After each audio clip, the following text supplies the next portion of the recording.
Selamat pagi pemirsa Men's Obsession. Kali ini Men's Obsession sedang berada di Universitas Pembangunan Nasional Veteran Yogyakarta. Dan di samping saya sudah ada Ibu Profesor Dr. Insinyur Sari Bahagiarti Kusumayuda MSc. Beliau adalah rektor dari UPN Yogyakarta. Seperti apa beliau memimpin UPN Yogyakarta? Mari langsung saja kita ikuti perbincangannya. Selamat pagi Bu Sari. Selamat pagi. Apa kabar Bu? Sehat Bu? Mbak siapa? Dengan Ita Ibu. Mbak Ita. Iya. Sehat Ibu. Sehat. Ya. Terima kasih Bu. Pertama-tama terima kasih untuk waktunya Ibu sudah menyediakan waktu untuk kita. Sejak memimpin rektor Ibu dari 2013 ya Bu ya? Saya dari 2013, namun demikian pada saat itu UPN masih berstatus perguruan tinggi swasta. Nah, sejak dinegrikan tahun 2014. Kemudian hingga sekarang saya sudah 4 tahun, sehingga sebenarnya total ini memasuki tahun kelima sebagai rektor. Ya, Bu, ya. Bisa cerita Bu, sejak Ibu menjabat rektor, visi misi Ibu dalam memimpin dan membangun UPN Yogyakarta ini Bu? Mungkin salah satunya termasuk menjadikan PTN ya Bu ya, menjadikan universitas negeri ya? Iya, salah satunya meneruskan pendahulu saya untuk membawa UPN menjadi perguruan tinggi negeri. Jadi saya meneruskan perjuangan pendahulu saya. Kemudian visi berikutnya adalah tentu saja ingin membawa UPN mencapai visi yang sudah dituangkan di dalam Renstra dan Statuta, yaitu menjadi universitas pionir pembangunan yang dilandasi jiwa bela negara di era global. Ya. Itu visi misinya Ibu ya. Kemudian Bu, kalau kita bicara gaya kepemimpinan Ibu, bisa sedikit cerita pola leadership yang Ibu terapkan dalam memimpin dan membawa UPN ini Bu? Iya, karena saya ini orang Jawa ya Mbak. Iya. Orang Jawa, jadi saya mencoba meneladani Ki Hajar Dewantoro. Oh ya, sehingga saya mencoba mengaplikasikan pola kepemimpinan Ki Hajar Dewantoro, yaitu ing ngarso sung tulodo, ing madya mangun karso, tutwuri handayani. Itu yang saya coba aplikasikan, meskipun tentu saja sebagai manusia banyak kekurangannya dan saya melakukannya barangkali tidak sempurna. Bisa sedikit dijabarkan Bu, mungkin ada yang tidak mengerti nih ya, moto Jawa baik, itu. Intinya sebagai seorang pemimpin saya harus mampu memberikan contoh kepada yang saya pimpin. Saya harus memberi suri tauladan. Ing ngarso sung tulodo, artinya di depan, ketika saya berdiri di depan, saya harus memberi contoh yang baik, tentu saja betul. Harus menjadi toladan. Kemudian ing madya mangun karso, itu artinya ketika saya berada di antara mereka, berada di antara teman-teman yang saya pimpin, saya harus dapat membangkitkan motivasi mereka, harus memberikan inspirasi kepada mereka. Ing madya mangun karso, membangkitkan cita-cita, motivasi, inspirasi dan sebagainya, mengajak bekerja bersama-sama. Kemudian ing tutwuri handayani ya. Tutwuri handayani artinya ketika kita berada di belakang, kita harus ngomong. Jadi 3 prinsip, kita harus bisa berdiri di depan sebagai tauladan, kemudian di tengah-tengah menginspirasi dan memotivasi mereka. Kemudian di belakang kita sebagai tukang angon. Lengkap jadi ya Bu ya. Ya karena orang Jawa Jawa betul. Meneladani pemimpin Jawa juga. Iya. Tapi bagus juga. Ibu itu bisa dikatakan sebagai filosofi hidup Ibu juga ya? Antara lain itu ya Bu ya. Ibu kemudian dari Ibu memimpin 2013, bisa cerita Bu pencapaian apa saja yang sudah dicapai UPN selain tadi menjadi status menjadi negeri ya? Iya, meskipun banyak tantangan dan tentu saja banyak hambatan yang kita hadapi, namun demikian saya mencoba membawa lembaga atau UPN Veteran Yogyakarta ini selangkah demi selangkah untuk lebih maju dan lebih baik dari sebelumnya. Saya mencoba melaksanakan hal ini dari berbagai sisi, termasuk dari sisi kelembagaan, kemudian dari bidang akademik, bidang kemahasiswaan, kerjasama, kemudian dari sumber daya manusianya, dan juga saya menyentuh juga bidang lulusan atau alumni. Dari sanalah saya mencoba meraih satu demi satu hal-hal yang ingin dicapai untuk lebih membawa UPN maju ke depan. Sebagai contoh di bidang kelembagaan, dari berawal misalnya status ya dari swasta menjadi negeri, saya pikir ini juga suatu pencapaian tersendiri. Kemudian dari sisi pemeringkatan perguruan tinggi, kami sempat berada di posisi 1089 dari peringkat seluruh perguruan tinggi yang ada di Indonesia. Kondisi ini kami alami ketika kami dalam masa transisi dari perguruan tinggi swasta ke perguruan tinggi negeri, di mana ibaratnya kalau orang pindahan ya dari satu rumah ke rumah lain itu kan masih kacau balau. Iya, betul. Barang-barang masih belum ditata dengan baik, masih berantakan. Maka ranking kami di pemeringkatan perguruan tinggi Indonesia berada di 1089. Kemudian pada tahun berikutnya, tahun 2016, setelah kami berbenah diri, kami menata diri, kami berhasil melonjak ke atas, menduduki peringkat ke-80. Jauh sekali ya, Iya. luar biasa Ibu. Masuk 100 besar. Dan tahun kemarin, tahun 2017, kami naik lagi ke peringkat 40. Waktu itu kami dalam klasterisasi termasuk klaster 4. Iya. Klaster 4 itu perguruan tinggi yang kecil yang sudah hampir dieliminasi. 5 itu yang klaster 5 itu adalah perguruan tinggi yang mungkin nasibnya bisa dieliminasi lah bisa. gitu. Sekarang kami ke klaster 2. Wow, jauh ya Bu ya. Iya. Gimana bisa seperti itu Bu? Ya tentu saja dengan dukungan semua teman-teman, para wakil rektor, luar biasa, para Ibu. dekan, para ketua lembaga dan seluruh keluarga besar UPN. Ya ini saya tanamkan Mbak. Jadi kita posisinya itu pada 1089, artinya ini lebih rendah dari perguruan tinggi kecil manapun juga yang selama ini kita kenal. Nah inilah yang kemudian memotivasi teman-teman semuanya untuk ya kita harus berbenah diri, menaikkan ranking itu, dan alhamdulillah kemudian kami meloncat jauh ke atas dan meningkat lagi tahun berikutnya, dan insya Allah tahun ini kami juga menargetkan berada di posisi 30. Kemudian dari sisi akademik dan kemahasiswaan, sejak kami menjadi perguruan tinggi negeri, di dalam rekrutmen mahasiswa baru, kami sudah mengikuti sistem rekrutmen mahasiswa baru yang diselenggarakan oleh negara. Jadi kami ikut SNMPTN, ikut SBMPTN, dan yang ketiga seleksi mandiri. Nah, syukur alhamdulillah juga kami mencapai posisi yang cukup baik, yaitu pada jalur penerimaan mahasiswa baru SBMPTN, seleksi bersama masuk perguruan tinggi negeri. Posisi rata-rata nilai mahasiswa yang diterima di UPN menduduki 10 besar di Indonesia untuk bidang sains dan teknologi. Sementara untuk bidang sosial humaniora kami berada di posisi ke-8 dari seluruh perguruan tinggi negeri yang ada di Indonesia. Luar biasa Ibu.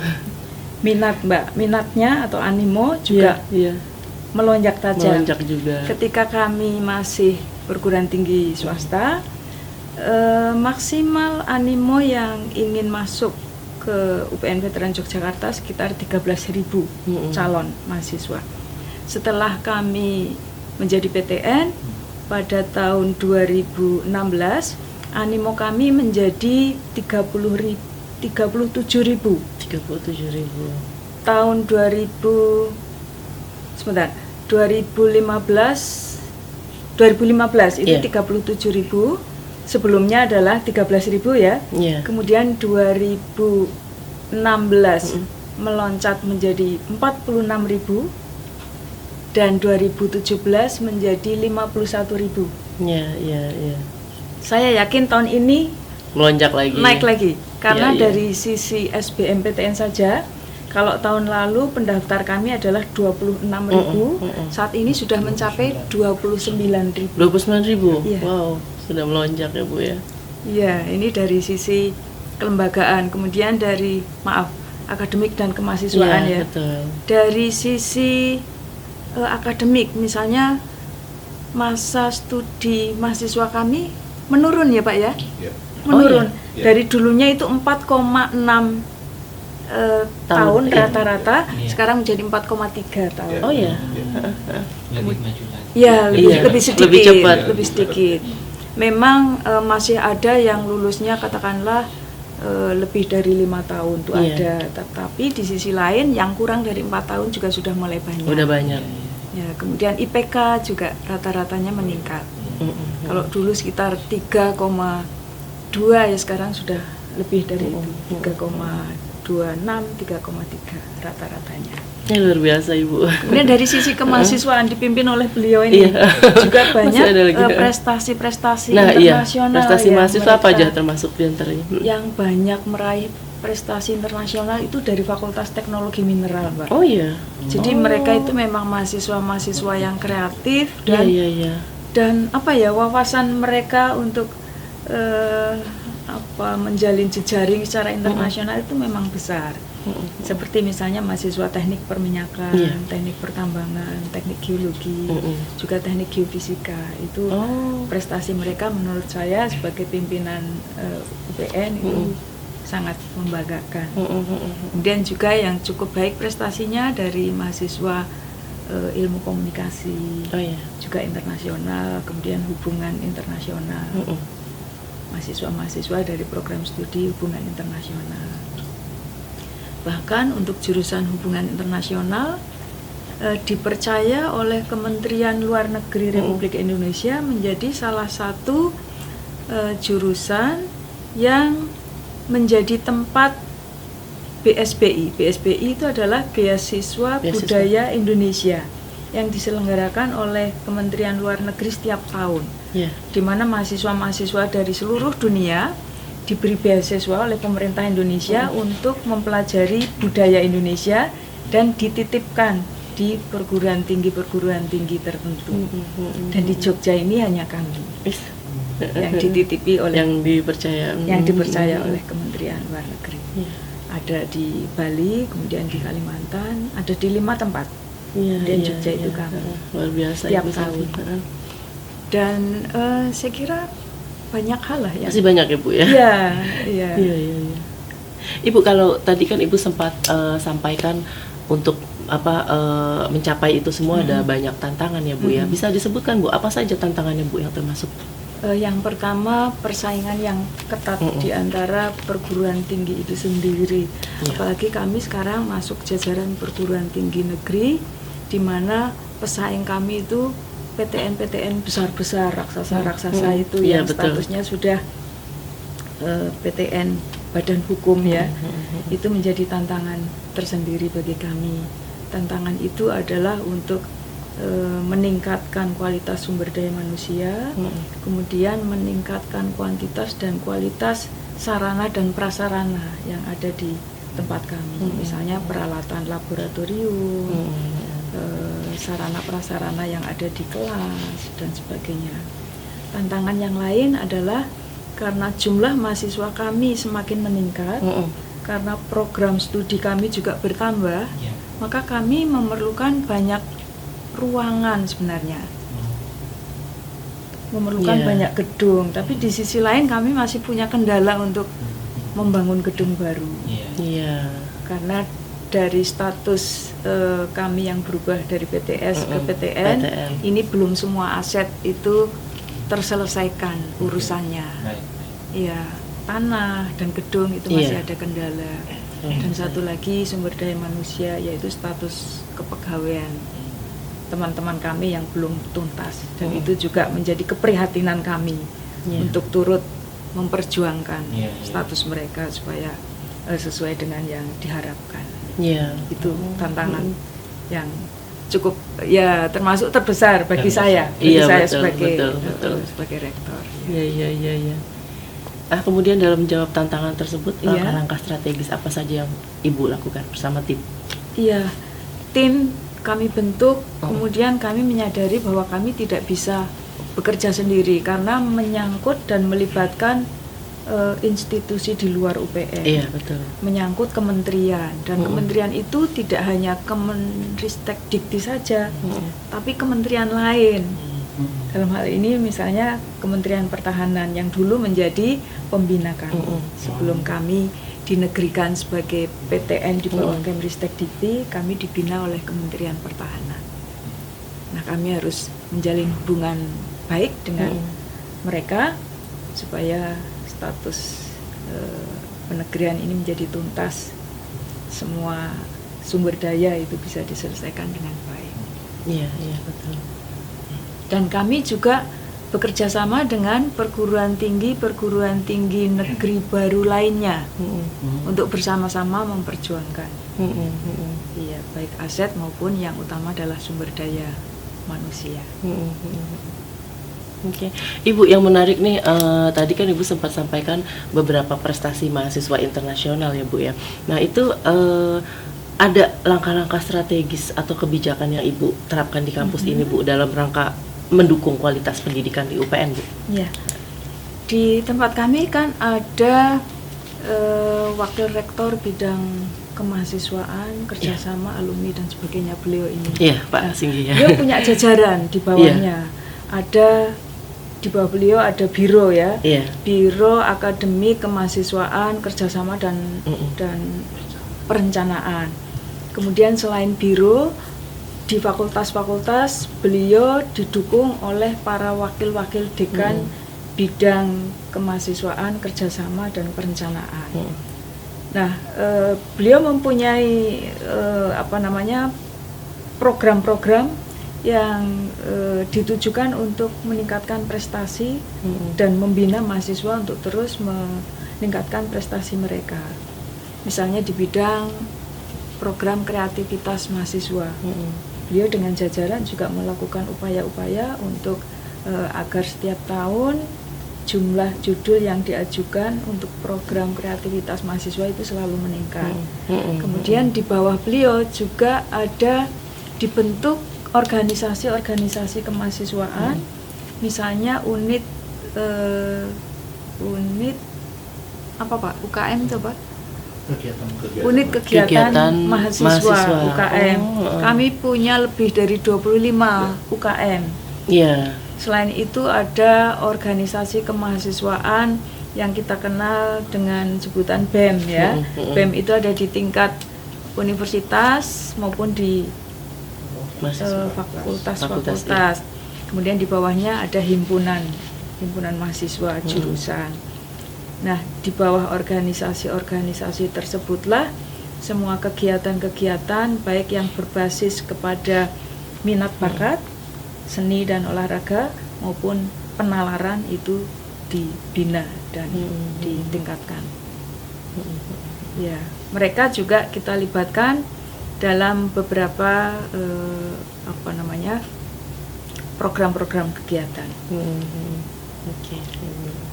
Itu Mbak. Ya, baik, sekarang kita bicara sedikit ke profil Ibu ya Bu ya. Ibu, jika seandainya Ibu suatu saat nanti pensiun, adakah maksudnya legacy apa yang ingin Ibu tinggalkan di kampus UPN ini? Wah, ini pertanyaan yang paling sulit di antara yang lain ini.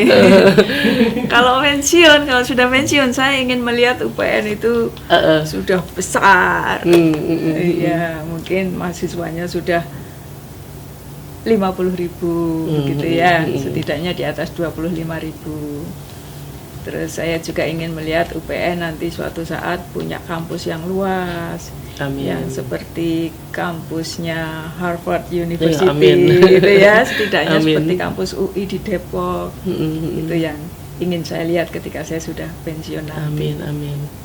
Ya, profesornya sudah banyak. Itu salah satu dari obsesi ibu juga ya, ke depan ingin UPN seperti termasuk itu. Saya ingin melihat UPN profesornya banyak, dan untuk itu saya sudah menunjuk tim yaitu Satuan Tugas Percepatan Guru Besar. Bu Sari sebagai seorang perempuan ya, dan mungkin zaman dulu ibu muda, katakanlah tidak banyak perempuan yang sekolah tinggi ya Bu ya. Itu apa sih Bu yang memotivasi ibu dan menjadi inspirasi ibu sehingga ibu bisa jadi seorang akademisi yang sukses gitu, katakanlah? Sebenarnya ini kebetulan kok Mbak. Oh gitu. Iya, dari dulu kan cita-cita anak kecil ya wajar-wajar saja sih, biasanya ingin jadi insinyur atau ingin jadi dokter gitu ya. Kan klise gitu. Kemudian ya kebetulan nasib cukup baik, saya bisa bersekolah sampai dengan perguruan tinggi. Kemudian waktu itu menjadi dosen itu juga suatu kebetulan. Setelah lulus kemudian saya kan menikah, berkeluarga. Kemudian oleh suami, kalau bisa jangan kerja di luar Jogja lah, karena suami di Jogja. Apa ya, wong geologi, saya kan geologi. Geologi kan biasanya di lapangan, di perusahaan minyak, di perusahaan-perusahaan gitu lah, tambang gitu ya. Waktu itu bayangan saya juga gitu, bekerja di perusahaan tambang atau perusahaan minyak. Tapi suami melarang pergi dari Jogja, akhirnya ya sudahlah, ngelamar UPN jadi dosen gitu. Iya. Nanti lala waktu itu menjadi dosen kan masih muda, karena tidak banyak dilirik oleh lulusan ya. Dan saya dengan mudah ya masuk UPN sebagai dosen. Nanti lala ya cocok begitu, sehingga ya terus sampai sekarang ya. Nanti lala diawali dari saya dipercaya sebagai sekretaris jurusan setelah saya lulus S2.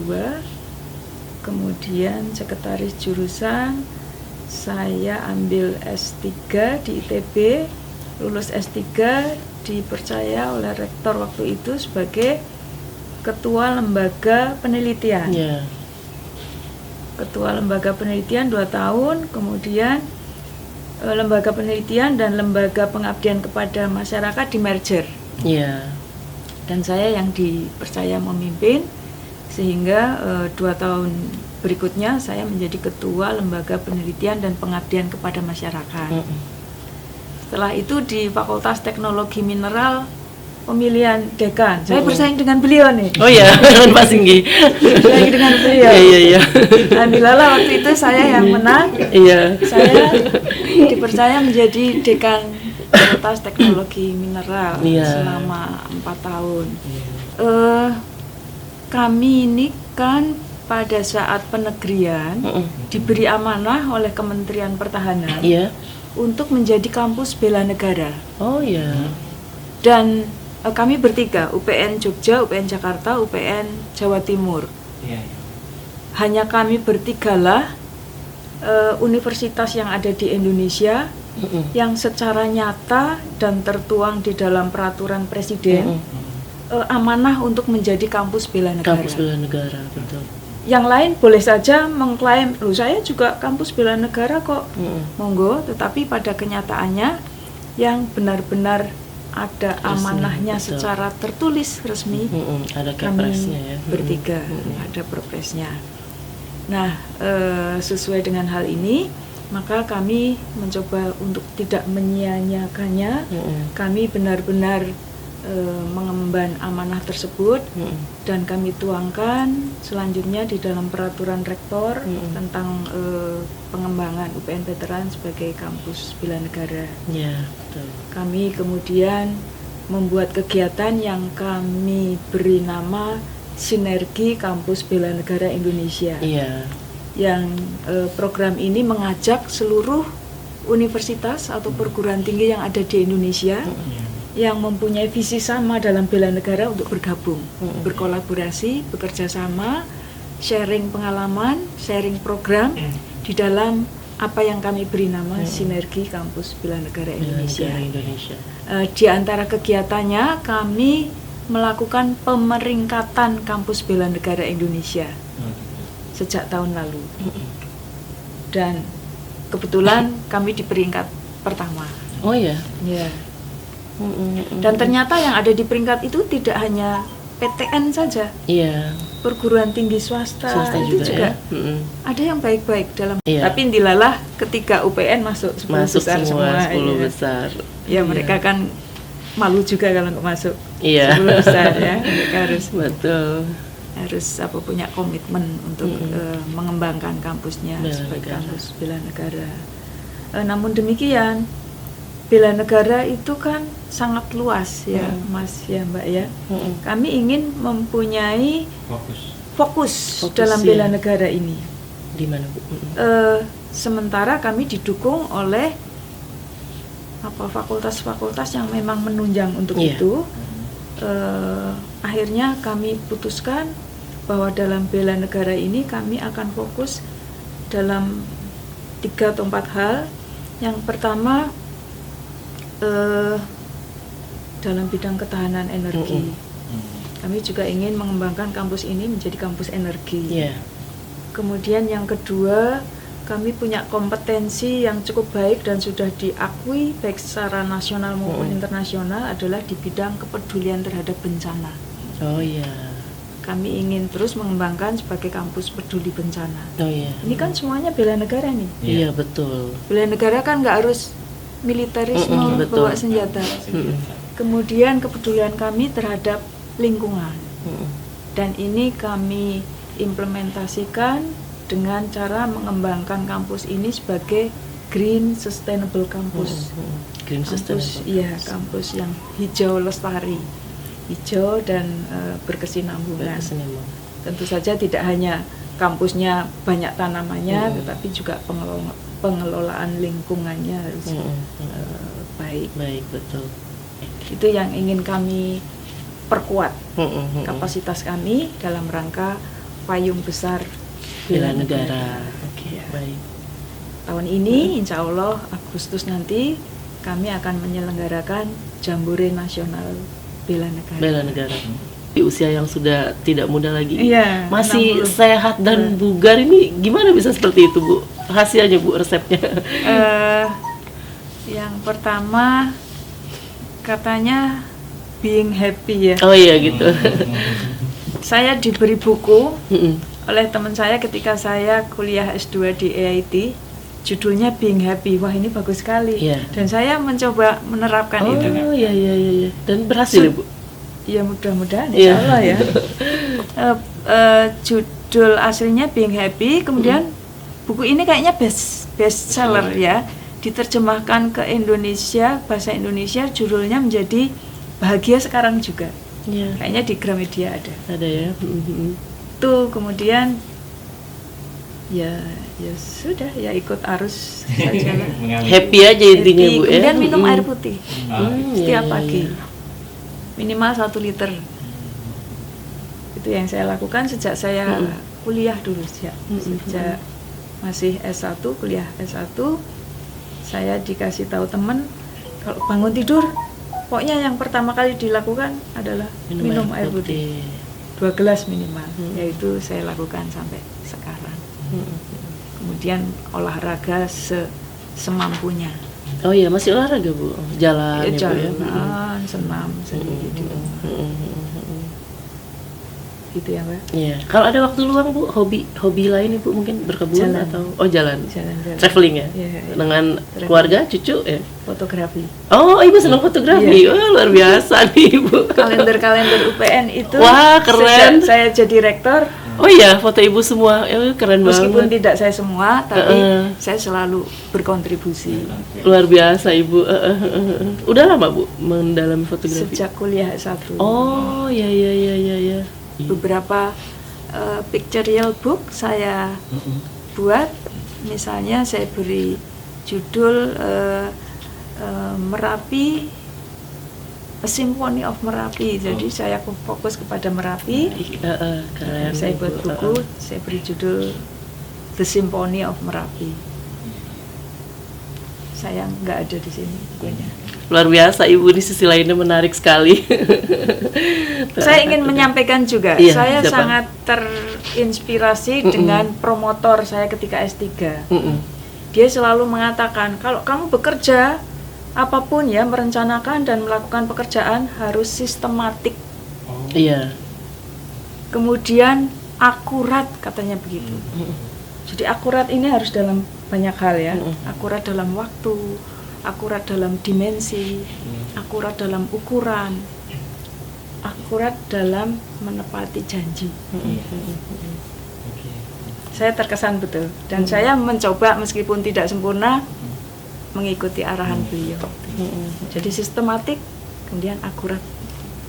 Yang saya ingin melihat ketika saya pensiun nanti, saya bisa melihat UPN sudah menjadi besar. Iya, ya. amin.